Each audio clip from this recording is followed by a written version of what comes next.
नमस्कार दोस्तों, स्वागत है आप सबका हमारे चैनल अनसेड क्रॉनिकल्स पर। यहाँ आपको मिलेंगी नई और रोचक कहानियाँ। आज हम लेके आए हैं अनिका और रोहित की लव स्टोरी का सीजन 3। वीडियो को लाइक कीजिएगा और चैनल को सब्सक्राइब भी कर लीजिएगा। अब हम आज की वीडियो को स्टार्ट करते हैं।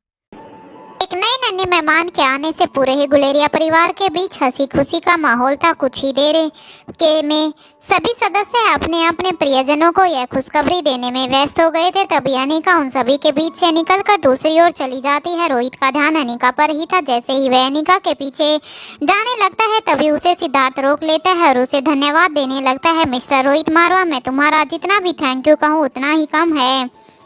आज आकाश हमारे बीच में है और वह सिर्फ अनिका की वजह से नहीं बल्कि उसमें तुम्हारा भी योगदान है। तुम हर कदम पर उसके साथ खड़े रहते हो। मुझे बड़ी ही खुशी होती है जब मैं तुम दोनों को साथ देखता हूँ। तुम्हारे जैसा लाइफ पार्टनर मेरी बहन को मिला है। हम सभी के लिए ये एक गर्व की बात है। उधर वही कुछ देर चलने के बाद अनिका सभी की नजरों से दूर हो जाती है। फिर वह अचानक से रुक जाती है और दीवार से हल्की सी टेक लगाकर वहीं खड़ी हो जाती है। वह अपने दोनों हाथों को विवेकानंद पोज में मोड़कर चुपचाप कुछ सोचने लगती है। अचानक से उसकी आंखें बंद हो जाती है। अब अनिका के दिमाग में बारी बारी अनेक ख्याल और सवाल आने लगते हैं, जिसमें मुख्य था कि आकाश को वापस लाना सिर्फ इसलिए जरूरी नहीं था क्योंकि वह मेरा भाई है, बल्कि यह इसलिए भी जरूरी था क्योंकि वह मेरी बेस्ट फ्रेंड श्रेया की जिंदगी का सवाल भी था। अब आकाश से जुड़े हो पूरे सच को सबके सामने लाने का वक्त आ गया था। अब जब आकाश वापस आ ही गया है तो उन्हें मेरे सभी सवालों के जवाब देने ही होंगे कि क्यों उन्होंने आकाश की हकीकत को उसे भी कभी नहीं बताया। इस एक काम को अंजाम देते देते काफी लंबा वक्त गुजर गया है। इसी के दौरान अब तक मम्मा की दी हुई सभी कंडीशंस पूरी हो चुकी है। जिस शर्त को मैं कभी पूरा नहीं करती वह भी इस खेल के दौरान खुद ब खुद पूरी हो गई है। रोहित मेरी जान बचाने के लिए मौत के आगे आकर खड़ा हो गया। अब वह भी ये मान चुकी है कि रोहित के लिए उसकी अनिका उसकी जिंदगी की खुद की जिंदगी से ज्यादा जरूरी है। मन में यह सब ख्याल आते ही उसकी आंखें झट से खुल जाती है, मानो कि किसी बुरे ख्याल ने उसकी नींद तोड़ दी हो। अब वह मन ही मन खुद से कहती है मैं जानबूझकर रोहित को ऐसा कभी नहीं करने देती, लेकिन अब जब खुद ही यह भी हो गया है तो अब मम्मा को मेरे हर सवाल का जवाब देना होगा। उन्हें दुनिया के सामने अपनी पहचान उजागर करके वापस पापा और हम सभी के साथ रहना होगा। जब मम्मा मुझे मिलेंगी तो मैं अब अपने हर सवाल का जवाब उनसे लूंगी और उन्हें मेरे हर सवाल का अब जवाब देना ही होगा, वो भी बिना किसी पहेली के। अभी अनिका यह सब सोच ही रही थी कि तभी डॉक्टर की एक टीम अनिका के पास आकर खड़ी हो जाती है। अनिका का ध्यान सहसा ही टूट जाता है। अनिका अब तक जो भी कुछ सोच रही थी अब अनिका अपने ध्यान से बाहर आती है। तभी सामने खड़ी सीनियर डॉक्टर मिस नारंग मुस्कुराते हुए अनिका की तरफ हाथ बढ़ाते हुए कहती है कांग्रेचुलेशंस डॉक्टर। बदले में अब अनिका भी उनकी ओर अपना हाथ बढ़ा देती है और हैरानी से उनकी तरफ देखती है क्योंकि वह जानना चाहती थी कि उसे यह बधाई किस लिए दी जा रही है, क्योंकि यहाँ पर अनिका को खुद भी समझ में नहीं आता कि यहाँ पर डॉक्टर नारंग ने उसे कांग्रेचुलेशन क्यों कहा था। तभी मिस नारंग अपनी उसी बड़ी सी मुस्कान के साथ अपनी बात को आगे बढ़ाते हुए कहती है हम सभी बेहद खुश हैं। Finally you got your memory. आप नहीं जानती कि आपकी याददाश्त और काबिलियत इंसानियत के लिए कितनी जरूरी है। ये जानना हो तो कोई हमसे पूछे। मिस नारंग की खुशी उनके चेहरे पर बयान हो रही थी। पीछे खड़े बाकी सभी डॉक्टर भी इतने ही खुश नजर आ रहे थे। उन्हें देखकर ऐसा लग रहा था जैसे मानो कि उन्होंने कोई बड़ी ट्रॉफी हासिल कर ली हो। वह सभी बारी बारी अनिका को बधाई देने लगते हैं कि तभी करण गुलेरिया भी वहीं आकर खड़े हो जाते हैं। मिस नारंग यहाँ पर करण गुलेरिया को देखकर कहती है हेलो मिस्टर गुलेरिया। करण गुलेरिया भी बदले में हल्की सी गर्दन हिलाकर मुस्कुराहट के साथ पूछते हैं डॉक्टर अब आकाश की तबीयत कैसी है और आपके हिसाब से वह कितने दिनों में ठीक हो जाएगा। अब मिस नारंग जवाब देती है मिस्टर आकाश गुलेरिया बिल्कुल ठीक है, बस उन्हें वापस पहले जैसा होने में कम से कम 1 महीने का वक्त लग जाएगा। हालांकि मैं आपको बता दूं कि सबसे अच्छी बात यह है कि मिस्टर आकाश गुलेरिया को कोई इंटरनल इंजरी नहीं है। आई होप कि किसी तरह की कोई बीमारी भी नहीं होगी। उनके सभी चेकअप से अभी तक यही बात सामने आई है। बाकी फॉर्मेलिटी के लिए उनके ब्लड सैंपल लैब भेज दिए गए हैं। Hope for the best. ठीक इसी वक्त प्रीति भी अब वहाँ पर आ जाती है और डॉक्टर की कही हुई लाइन सुन लेती है। वह हैरानी से कहती है 1 महीना ये बहुत ज़्यादा नहीं है। प्रीति की आवाज़ सुनकर सभी उसी ओर देखने लगते हैं। प्रीति के चेहरे पर हैरानी थी। अपनी बात कहने के बाद वह अनिका की तरफ देखने लगती है। डॉक्टर नारंग मुस्कुराकर प्रीति की तरफ देखते हुए कहती है, डॉक्टर प्रीति आओ आओ, हमारी यंग जनरेशन की यही सबसे बड़ी समस्या है कि उनमें पेशेंस नहीं है, पर तुम तो एक डॉक्टर हो, इस तरह इम्पेशेंट होने से काम नहीं चलेगा। अनिका हल्की सी मुस्कान के साथ मिस नारंग से कहती है, डोंट वरी डॉक्टर, आपको आकाश गुलेरिया को इतने दिन तक ऑब्जर्वेशन में रखना पड़ेगा, उसके ठीक होने के लिए 1 हफ्ता काफ़ी होगा और वह भी घर पर। हम आज ही आकाश को साथ ले जाएंगे। अनिका किस बात पर? अब मिस नारंग मुस्कुरा कर कहती है, इसलिए मैंने कहा कि पूरी ह्यूमैनिटी को आपकी ज़रूरत है। आई एम श्योर कि अगर आप यह कह रही हैं तो ऐसा ही होगा। आप खुद आकर एक बार मिस्टर आकाश गुलेरिया को क्यों नहीं देख लेती, इससे हमें भी शायद कहीं ना कहीं तसल्ली हो जाएगी। अब अनिका भी यहाँ पर डॉक्टर नारंग की बात में अपना सिर हाँ में हिला देती हैं। इसके बाद अब वो सभी आकाश गुलेरिया के रूम की तरफ बढ़ जाते हैं। अनिका आकाश को अच्छी तरह से ऑब्जर्व करती है और फिर टेबल पर रखे हुए पेपर पर कुछ दवाइयाँ और दिनचर्या लिख देती है। अभी अनिका मिस नारंग और प्रीति की तरफ देखते हुए दवाइयों और फॉलोअप के बारे में बातें ही कर रही थी कि यह कुछ आयुर्वेदिक दवाइयाँ हैं जिन्हें वह फार्मेसी से मंगा ले। इससे पहले कि अनिका इसके आगे और कुछ भी कह पाती, सभी को रूम के दरवाजे की तरफ से एक आवाज़ सुनाई देती है, क्या अनिका मैडम यहीं पर है? इस आवाज के आते ही सभी का ध्यान दरवाजे की ओर जाता है। वहाँ एक अधेड़ उम्र का व्यक्ति काफी सामान्य वेशभूषा में खड़ा दिखाई देता है। तभी प्रीति उसकी बात का जवाब देते हुए कहती है, आप कौन? वह व्यक्ति जवाब देता है, मुझे सिर्फ अनिका मैडम से ही बात करनी है, क्या आप अनिका मैडम हैं? यह सुनकर प्रीति अनिका की तरफ देखने लगती है। अनिका कहती है, हाँ बोलो, मैं ही अनिका हूँ। अब वह व्यक्ति 2 कदम आगे बढ़ता है और अपनी जेब से एक लिफाफा निकालकर अनिका की तरफ बढ़ा देता है और कहता है, नमस्ते मैडम, यह आप तक पहुँचाना मेरी जिम्मेदारी थी जो पूरी हो गई। अनिका अब उसे पकड़ते हुए कहती है, यह क्या है? वह व्यक्ति जवाब देता है, मैडम ठीक ठाक नहीं मालूम, पर मुझे लगता है कि इसमें पत्थर है, क्योंकि सांप ने कहा था कि अनिका मैडम को देने के बाद कहना कि हो सके तो इसे जल्द से जल्द पढ़ ले। यह सुनकर अब अनिका फिर से उस व्यक्ति से एक सवाल पूछती है, किस सांप ने, किसका लेटर है? वह व्यक्ति अपने दोनों हाथ जोड़ लेता है और कहता है, वह सब आप खुद देख लीजिए मैडम, नमस्ते मैडम, चलता हूँ। इतना कहने के बाद वह मुड़ता है और वहां से चला जाता है। अनिका भी उसे रोकने की अब कोशिश नहीं करती। अपने हाथ में पहले से ही पकड़ा हुआ पेपर और पेन मिस नारंग की तरफ बढ़ाकर वह उस लेटर को लेकर वहां से चलते हुए रूम से बाहर निकल जाती है। लिफाफे को खोलकर उसमें से लेटर निकालकर पढ़ने लगती है।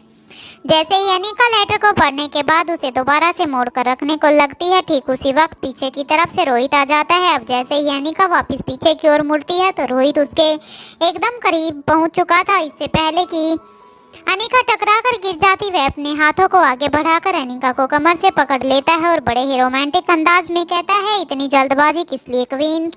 अनिका रोहित के रोमांटिक सवाल का बड़ा रूखा और ठंडा सा जवाब देती है, हमें अभी इसी वक्त यहाँ से निकलना होगा। अनिका यह कह ही रही थी कि तभी प्रीति एक बार फिर से उसके पीछे की तरफ से आ धमकती है और कहती है, क्या हम भी आपके साथ चलें? अनिका प्रीति की तरफ देखती है और बड़े ही सहज लहजे में कहती है, नहीं, तुम यहीं रहकर आकाश का ध्यान रखो, वहाँ तुम्हारी कोई ज़रूरत नहीं है, हम जल्दी ही लौट आएंगे। ठीक इसी वक्त रोहित के पीछे की तरफ से भूमिका की आवाज़ सुनाई देती है। भूमिका और निखिल भी यहाँ पहुँचते हैं। भूमिका कहती है, क्या वहाँ पर हमारी ज़रूरत भी नहीं है? फिर छेड़ने के अंदाज में वो आगे कहती है, क्या तुम दोनों किसी रोमांटिक जगह पर जा रहे हो? इससे पहले कि अनिका कोई जवाब देती, भूमिका अपनी बात को आगे बढ़ाते हुए कहती है, एकदम गलत बात है ये तुम्हारी। देखो अनिका, सिर्फ अकेले तुम दोनों ही ऐसे नहीं हो जिसका इससे झमेले और मशक्कत से दिमाग थक गया है। हम सब भी एक ब्रेक चाहते हैं। देखो, हम तुम्हारे रोमांस में किसी भी तरह का कोई भी खलल नहीं डालेंगे, पर इस वेकेशन पर हमें भी साथ ले चलो। इसके बाद वह प्रीति की तरफ देखकर कहती है, प्रीति तुम बताओ, क्या मैंने गलत कहा? भूमिका की यह बात सुनकर प्रीति थोड़ी सी झिझक महसूस करती है। बेशक उसके लिए अनिका के मायने कुछ और ही थे, लेकिन फिर भी वह उसके लिए एक ऐसी बड़ी बहन थी जो माँ की जगह होती है। अगर यही बात भूमिका ने रोहित और अनिका की गैर मौजूदगी में पूछी होती तो प्रीति कोई अच्छा जवाब देती, लेकिन इस वक्त वह एक पल के लिए सुन रह जाती है। फिर झट से उसके दिमाग की बत्ती जलती है और वह जवाब देती है, इस बात का जवाब मुझसे बेहतर निखिल भैया दे सकते हैं, आप उन्हीं से पूछिए ना। अब इससे पहले कि यह बात और भी आगे बढ़ती है, अनिका हाथ में पकड़ा हुआ लेटर भूमिका की तरफ बढ़ा देती है। भूमिका अनिका की तरफ देखती है और लेटर को इस तरह पकड़ती है जैसे कि किसी नई मुसीबत को हाथ में ले रही हो। फिर झट से लेटर को खोलकर मन ही मन पढ़ने लगती है। जैसे ही वह शुरू की कुछ लाइनें पढ़ती है तो कहती है, वाह वाह क्या बात है, इतना लिखने वाला तो कोई दिलेर ही हो सकता है जिसे जिंदगी का कोई मोह ना हो। इसके बाद कुछ ही पलों में पूरा पत्थर पट डालती है और अंत में अनिका की तरफ देखते हुए कहती है, यह तो एकदम गलत बात है, कोई अपने साथ ऐसा कैसे कर सकता है, यह कानूनन अपराध है। भूमिका की बात सुनकर अब रोहित के चेहरे के भी भाव बदल जाते हैं। भूमिका रोहित का चेहरा देखने के बाद अब अनिका की ओर देखकर कहती है, क्या तुम्हारे मिस्टर मारवा ने ये लेटर नहीं पढ़ा? अनिका बिना कुछ कहे ना में अपनी गर्दन हिला देती है। भूमिका लेटर को नीचे करते हुए कहती है, हाँ तो यह इसके पढ़ने की चीज भी नहीं है। फिर एक पल की खामोशी के बाद फिर से अनिका की तरफ देखकर कहती है, क्या सच में तुम यह रोहित को नहीं दिखाने वाली हो? अनिका बिना कुछ कहे एक लंबी गहरी सांस लेती है, फिर बिना कुछ कहे अपनी एक हाथ की हथेली को आगे करते हुए भूमिका से उस लेटर को ले लेती है और कहती है, वह इसे गाड़ी में पढ़ लेंगे, फिलहाल हमें आगे बढ़ना चाहिए। इसके बाद अनिका बिना कुछ कहे प्रीति को वहीं रुकने के लिए इशारा करती है और भूमिका निखिल को साथ आने की इजाज़त दे देती है। जैसे ही वो सब हॉस्पिटल से बाहर बढ़ने लगते हैं, अब्दुल और चिराग भी बिना किसी देरी के पूरी सिक्योरिटी के साथ उनके साथ चल पड़ते हैं। यहाँ पर रोहित और अनिका दोनों ही आकाश से बात करना चाहते थे, लेकिन इस वक्त वह बात करने की स्थिति में नहीं था। इस वक्त उसके लिए एक शब्द बोल पाना भी बेहद ही मुश्किल था। उसका शरीर इतना कमजोर हो चुका था कि सिवाय हड्डियों के ढांचे के उसमें कुछ भी नहीं था। उसकी सारी शक्ति जैसे खत्म हो चुकी थी। आकाश केवल अपनी सांसों को थामे किसी उम्मीद में जिंदा था। अच्छी बात यह बस यही थी कि उसकी इच्छा शक्ति ने उसे किसी भी तरह के अनहोनी होने से बचा लिया था। आकाश का वापस मिल जाना ही सभी के लिए बड़ी खुशी की बात थी। इसके अलावा एक और खुशी ने नवजात शिशु के रूप में गुलेरिया परिवार के दरवाजे पर दस्तक दे दी थी। अगर यह दो खुशी सामने आ जाती तो गुलेरिया परिवार का हर सदस्य आकाश की ऐसी हालत पर खुद को रोने से रोक नहीं पाता। हर सदस्य अपने आप को इसलिए संभाले हुए था ताकि उनका रोना देखकर सामने वाले कमजोर न पड़ जाएं। इस वक्त आकाश और श्रेया दोनों के ही सामने खुशनुमा माहौल बनाए रखना उनकी नैतिक जिम्मेदारी थी। अनिका आकाश को छोड़कर जाना नहीं चाहती थी, लेकिन जाना बेहद ही जरूरी था। इसलिए प्रीति को आकाश की जिम्मेदारी सौंपकर वह रोहित के साथ अपने नए काम को अंजाम देने के लिए आगे बढ़ जाती है। स्वाति की सीक्रेट लैब। यह स्वाति की एक रिसर्च लैब थी जो एक अंडरग्राउंड लेकिन बेहद ही अत्याधुनिक जगह थी। हर तरफ ऐसी मशीनें रखी गई थी जिन्हें देखकर यह समझ पाना भी मुश्किल हो कि उनका उपयोग क्या है और उन्हें प्रयोग किस प्रकार किया जाता है। उनकी क्षमता व कार्यशैली गजब की थी। इनमें से कुछ अधिकतर मशीनें स्वचालित थी जिनमें किसी भी प्रकार की आवाज़ या शोर जैसी कोई दुविधा नहीं थी। कुछ अपनी ही जगह पर रखी हुई अपने अपने कार्य में जुटी हुई थी, जबकि कुछ मशीनें इस जगह से दूसरी जगह पर हिलती हुई दिखाई दे रही थी। यहाँ पर मौजूद ज्यादातर सभी मशीनें स्वाति की अपनी रचनाएं थी। इन्हीं सब के बीच में फर्श पर रखी हुई एक गोल सी आकृति नुमा बड़ी सी डिवाइस के सामने स्वाति खड़ी दिखाई दे रही थी, जिसके हाथ लगातार तेजी से चलते हुए दिखाई दे रहे थे। इस गोल डिवाइस से निकलने वाली रेंज से अलग अलग तरह की आकृतियां बनती बिगड़ती दिखाई दे रही थी, जिन्हें स्वाति एक के बाद एक स्वाइप करती हुई नजर आ रही थी।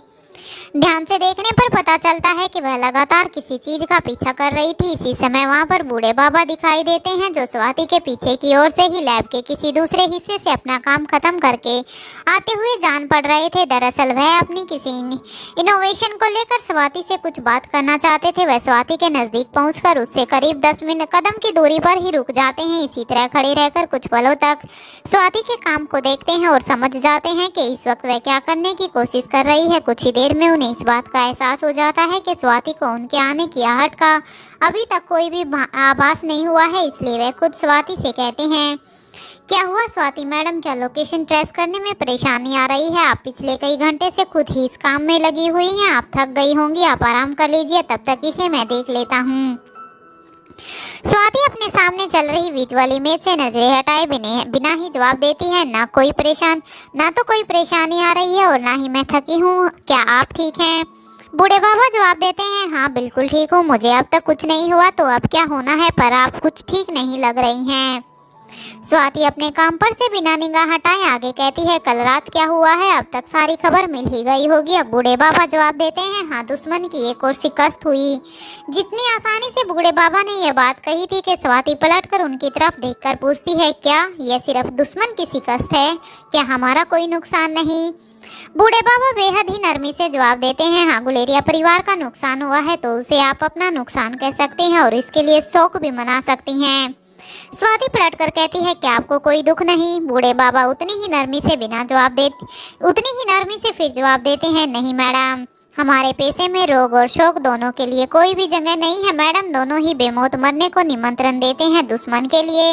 सहानुभूति को बेवकूफ़ी से ज़्यादा कुछ नहीं कहा जा सकता। बूढ़े बाबा की इस बात पर स्वाति उनकी तरफ देखती है और फिर गहरी सोच में चली जाती है। इधर जस्ट सेफ हॉस्पिटल में रोहित और अनिका के बाहर पहुंचने से पहले ही उनकी गाड़ियां उनके इंतजार में कतार में आ खड़ी होती हैं। रोहित आगे बढ़कर अनिका के लिए गाड़ी का दरवाजा खोलता है। अनिका पीछे वाली पैसेंजर सीट पर बैठ जाती हैं। रोहित गाड़ी में बैठने के लिए दूसरी तरफ जाने लगता है। निखिल बैठने के लिए दूसरी गाड़ी की तरफ आगे बढ़ता है कि तभी भूमिका उसका हाथ पकड़ लेती है और कहती है, रुको, मैं अनिका के साथ ही जाऊंगी, तुम भी हमारे साथ ही आ जाओ। भूमिका की बात सुनकर रोहित अपनी जगह पर ही रुक जाता है और उसकी तरफ देखता है। भूमिका रोहित पर कोई भी ध्यान नहीं देती और जल्दी से अनिका की गाड़ी का दरवाजा खोलती है और उसके साथ बैठ जाती है। रोहित भूमिका के इस व्यवहार पर काफी हैरान होता है, लेकिन चेहरे पर किसी भी तरह के भाव प्रकट नहीं करता। रोहित अच्छी तरह जानता था कि भूमिका से किसी भी मामले में बहस करना किसी भी प्रकार से उचित नहीं था, और वह भी इतनी छोटी सी बात के लिए तो बिल्कुल भी नहीं। यहाँ पर भूमिका की जगह अगर किसी और ने ऐसा करने की कभी हिम्मत नहीं की थी। आखिर भूमिका रोहित की बहन थी, तो अब यह भाई बहन के बीच का एक सवाल था। भूमिका की हरकत पर रोहित के सिक्योरिटी गार्ड भी किसी तरह की कोई भी प्रतिक्रिया नहीं देते। बिना रोहित के इशारे के वह इस मामले के बीच में नहीं पड़ सकते थे। अभी रोहित अपनी जगह पर खड़ा सोच ही रहा था कि तभी भूमिका गाड़ी के शीशे को नीचे करती है और उसमें से गर्दन बाहर निकालकर रोहित से कहती है, हमें देखते ही रहोगे या अंदर भी आओगे? आगे वाली पैसेंजर सीट पर बैठ जाओ। इससे पहले कि रोहित कुछ भी कह पाता, निखिल भूमिका से कहता है, आप लोग चलिए, मैं दूसरी गाड़ी में आता हूँ। अब रोहित अपनी तर्जनी उंगली और अंगूठे को अपने माथे पर रख लेता है और फिर अगले ही सेकंड निखिल को रोकते हुए कहता है, क्या तुम हमारे लिए गाड़ी ड्राइव करना चाहोगे? यह सुनकर निखिल अपनी ही जगह पर रुक जाता है। निखिल पहले ही भूमिका की हरकत पर असमंजस की स्थिति में था। रोहित की इस बात पर उसे थोड़ी सी झिझक महसूस होती है। उसे समझ ही नहीं आता कि वह क्या करे। फिर वह बिना कुछ सोचे समझे हाँ कर देता है। वैसे भी रोहित को इनकार करने का सवाल ही नहीं उठता था। अब रोहित मारवाड़ ड्राइवर को इशारा करता है। ड्राइवर बाहर निकलकर एक और खड़ा हो जाता है। अब निखिल आगे बढ़ता है और ड्राइवर सीट पर बैठ जाता है, रोहित उसके साथ वाली पैसेंजर सीट पर। निखिल अभी भी मन ही मन इसी सवाल में उलझा हुआ था कि भूमिका को ऐसा करने की क्या ही जरूरत थी। वह दोनों दूसरी गाड़ी में आराम से साथ चल सकते थे। निखिल के मन में यह विचार इसलिए नहीं आ रहे थे कि उसे ड्राइव करना पड़ रहा था, बल्कि इसकी वजह यह थी कि उसे भूमिका के साथ कुछ पर्सनल वक्त मिल जाता। इसके अलावा रोहित का व्यक्तित्व ही ऐसा था कि किसी के लिए भी बिना किसी झिझक के उसके साथ बैठना बेहद ही मुश्किल होता था। भूमिका के इस व्यवहार का सिर्फ एक ही कारण था, और वही है कि वह लेटर पहले ही पढ़ चुकी थी। अब वह उस लेटर पर रोहित का रिएक्शन देखना चाहती थी। जहां रोहित और निखिल के चेहरे पर एकदम सामान्य थे, वही भूमिका के चेहरे पर एक बड़ी सी मुस्कान थी। यह मुस्कान सामान्य नहीं थी, इसमें शरारत छिपी थी। सभी के बैठ जाने के बाद वह एक काफिला आगे की ओर बढ़ जाता है। भूमिका आगे की सीट की तरफ झुकते हुए रोहित से कहती है, रोहित, क्या तुम नहीं जानना चाहते कि हम कहाँ जा रहे हैं और क्यों जा रहे हैं?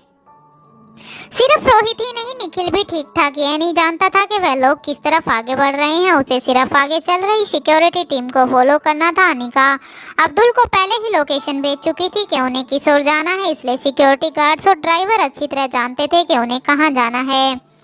अब रोहित बिना कोई हाव भाव दिए भूमिका की बात सुनकर हल्की सी अपनी गर्दन घुमाकर तिरछी आंखों से भूमिका की तरफ देखता है। रोहित के कोई जवाब नहीं देने पर भूमिका आगे कहते हैं, अच्छा कोई बात नहीं, अगर तुम्हें नहीं पता है तो अब पता चल जाएगा। क्या तुम वह लेटर पढ़ना नहीं चाहोगे जो तुम गाड़ी में पढ़ने वाले थे? भूमिका की यह बात सुनकर अनिका अपनी गर्दन को हल्का सा नीचे झुका लेती है और अपने हाथ की 4 उंगलियों को अपने माथे पर रख लेती है। वह समझ जाती है कि भूमिका शरारत के मूड में है और वह इसी वजह से उसके साथ एक ही गाड़ी में सवार हुई है। वह जानती थी कि अब उसे वह लेटर रोहित को तरफ बढ़ाना ही होगा। इस तरह किसी और के सामने वह रोहित को इग्नोर नहीं कर सकती थी, इसलिए अब वह चुपचाप अपनी जेब से वह पत्थर निकालती है और उसे रोहित को देने के लिए उसकी तरफ देखती है। रोहित पहले ही उसी की ओर देख रहा था। अब अनिका वह पत्थर रोहित की तरफ बढ़ा देती है।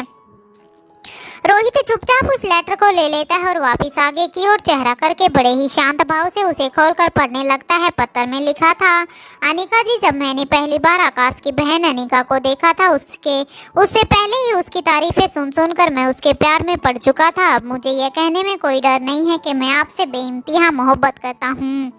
इतना पढ़ते ही रोहित के तो तन बदन में आग लग जाती है। वह इस बात का भी ख्याल नहीं रखता कि इस वक्त उसके साथ गाड़ी में भूमिका और निखिल भी मौजूद थे। अब वह अपना शरीर शरीर पीछे की तरफ घुमा लेता है और अनिका की तरफ देखता है। उसकी आंखों में एक प्रेमी वाली जलन दिखाई देती है और वह अपने चेहरे के बदलते हुए हाव भाव पर नियंत्रण नहीं रख पाता। वह अब अनिका से कहता है, क्या इसे अपनी जिंदगी से प्यार नहीं? इसकी इतनी हिम्मत के रोहित मारवा की पत्नी को इस तरह का लेटर लिखे। रोहित के ऐसा कहते ही भूमिका के चेहरे की मुस्कान और भी बड़ी हो जाती है। अनिका शांति से रोहित की तरफ देख रही थी और कोई जवाब नहीं देती, क्योंकि वो अच्छी तरह जानती थी कि भूमिका इसी पल के इंतजार में उनके साथ आई है और वह रोहित को परेशान करने का कोई भी मौका नहीं छोड़ेगी। साथ ही अनिका को इस बात का भी पूरा ख्याल था कि भूमिका के अलावा निखिल भी गाड़ी में ही मौजूद है। ये उन दोनों पति पत्नी का पर्सनल स्पेस नहीं है। इधर भूमिका इस जलती हुई आग में ही घी डालने के लिए बेचैन बैठी थी। वह झट से जवाब देते हुए कहती है, नहीं, उसे तुम्हारा कोई डर नहीं। आखिर तुम उसे मारने से ज्यादा कर भी क्या सकते हो? आज मोहब्बत ने फना होकर वह खुद को अनिका का तुमसे भी बड़ा आशिक साबित कर देगा। वैसे भी तुम्हें इसके लिए भी तकलीफ नहीं उठानी होगी। वह तो खुद अपनी मौत की तारीख और वक्त लिख चुका है। खुद मौत के गले लगने वाले को मौत के मुंह का क्या डर। एक पल का गैप लेकर भूमिका आगे कहती है, मरने और मारने का छोड़ो रोहित, अभी यह सोचो कि उसे तुमसे बड़ा प्रेमी साबित होने से रोकने के लिए उसे जिंदा बचाओगे कैसे? भूमिका की बात सुनकर अब रोहित उसी की तरफ ताकने लग जाता है। भूमिका अपना एक हाथ आगे करके अपनी गर्दन को हिलाते हुए कहती है, मुझे ऐसे क्यों देख रहे हो? क्या तुम्हें मेरी बात समझ नहीं आई? कोई बात नहीं, मैं तुम्हें सब समझाती हूँ। फिर एक सेकंड के लिए खामोश होती है और कुछ सोचकर फिर से दोबारा से कहती है, वैसे मेरे समझाने की बिल्कुल भी कोई भी जरूरत नहीं है। आगे पढ़ो कि क्या लिखा हुआ है, खुद ब खुद सब समझ जाओगे। भूमिका की बात सुनकर रोहित अपनी उसी पोजीशन में बैठे हुए एक बार फिर से लेटर को आगे पढ़ना शुरू कर देता है। मैं दिल से चाहता हूँ कि जब आप अपने लिए लड़का चुने तो वह खुशनसीबी मुझे मिले। यह पढ़ते हुए रोहित का चेहरा गुस्से से तमतमाने लगता है। उसमें आगे लिखा था, पर सबकी किस्मत रोहित मारवा जैसी नहीं होती। अगर सही कहूँ तो आपके लिए रोहित मारवा से अच्छा कोई दूसरा मैच हो ही नहीं सकता। रोहित मारवा पत्र को पूरा पढ़ डालता है, जिसमें अंतिम पंक्तियां लिखी थी, मैंने हर पल को भरपूर जिया है, अब इस दुनिया से जाने का वक्त हो गया है। तड़प तड़प कर मरने से अच्छा है कि मैं अपने लिए एक आसान मौत चुनूं, जो मैं चुन चुका हूँ। अब आप सोच रही होंगी कि मैं यह सब आपको क्यों बता रहा हूँ। दरअसल इसकी दो वजह हैं। पहली यह है कि अगर आपके दुश्मनों से जुड़ी हुई कोई भी इंफॉर्मेशन मेरे पास हो और आप उसके बारे में ना जानती हो, तो मैं आपको दुनिया छोड़ने से पहले वह दे सकूं। आप यहाँ आकर मुझसे कोई भी सवाल पूछ सकती हैं, मैं उसका सच सच जवाब दूंगा। और दूसरी, मैं मरने से पहले आपको आखिरी बार देखना चाहता हूँ। मैं जानता हूँ कि आप पर मेरे जैसे मर मिटने वाले आशिक बहुत होंगे। अगर आज आप मुझ पर रहम खाकर यहाँ आती हैं तो मेरी खुश नसीबी होगी, और अगर आप नहीं आई तो उसमें आपका कोई भी कसूर नहीं, वह मेरी बदकिस्मती होगी।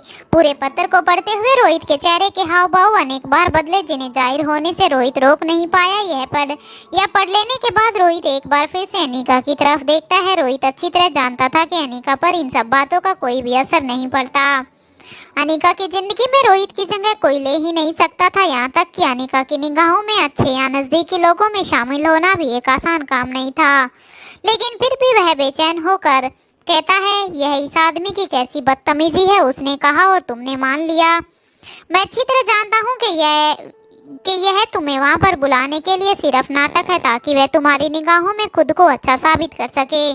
फिर एक पल रुक कर आगे कहता है, मुझे यह भी अच्छी तरह पता है कि तुम्हें इस तरह किसी के जीने मरने से कोई फर्क नहीं पड़ता, लेकिन फिर भी हम वहाँ क्यों जा रहे हैं? देखो, अनिका किसी तरह का जाल भी हो सकता है, ये तुम उस पर भरोसा कैसे कर सकती हो?